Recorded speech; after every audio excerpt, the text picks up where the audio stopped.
Hi, good morning Sir Raynel. Ito po yung actual video test ng order niyo po.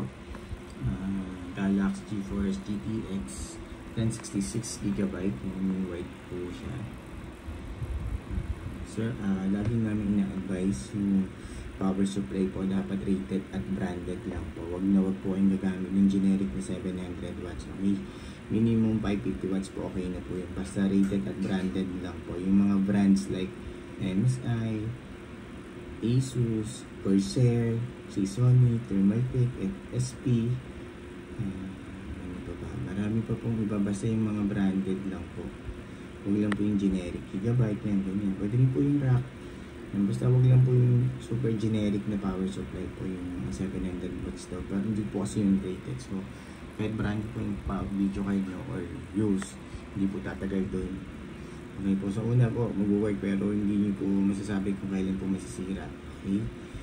Sayang po yung mga computer parts nyo, hindi na po yung video card, yung iba components po. Pag nasira po yun, mandadamay po yung ibang computer parts nyo. Okay, pero usually lagi nyo nasisira yung power supply. Ay, yung video card po. So, ingat po tayo na huwag tayong tumamit ng generic na power supply. Okay po? Ayan. May 6-pin power connector required siya magagaling sa power supply. Sige lang.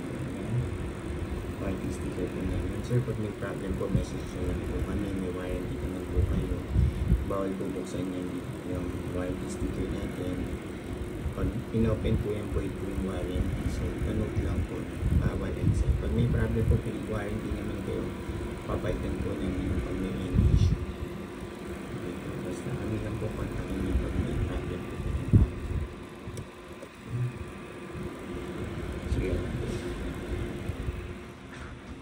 Tapos ito po tinitest natin sa Permart.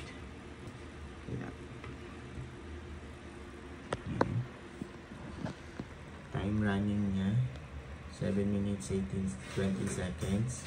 OpenGL errors ng NVIDIA GeForce GTX 1066GB. Wala pong kahit na anong issue, walang random restart or random shutdown, walang hang and freeze, wala din pong BSOD at cartridge display na lumalabas. Napaka-smooth and stable lang po, guaranteed yan namin Sir Raynel. Yung graph, smooth na smooth lang po, straight na straight lang.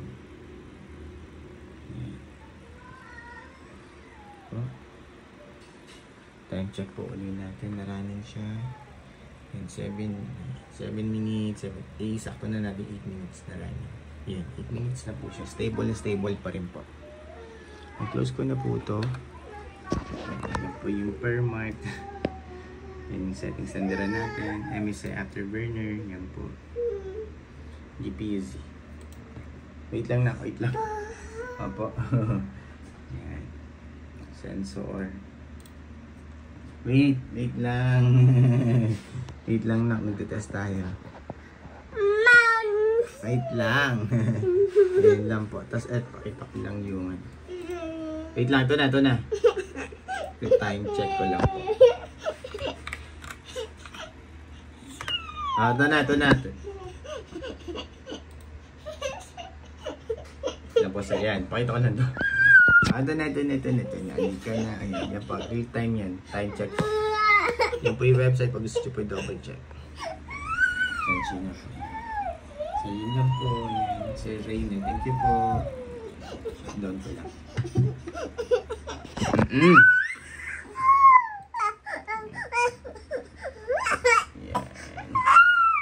Driver check. Alika na. Huwag na. Shutdown. Ito na. Halika na.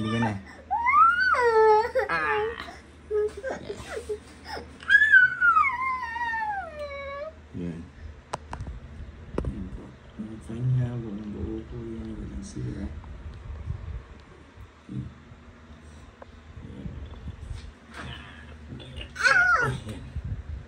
Yan po ulit. 6-pin power connector required. Ito sticker. Yan na po sir. Pasensya na po. Thank you po. Bye.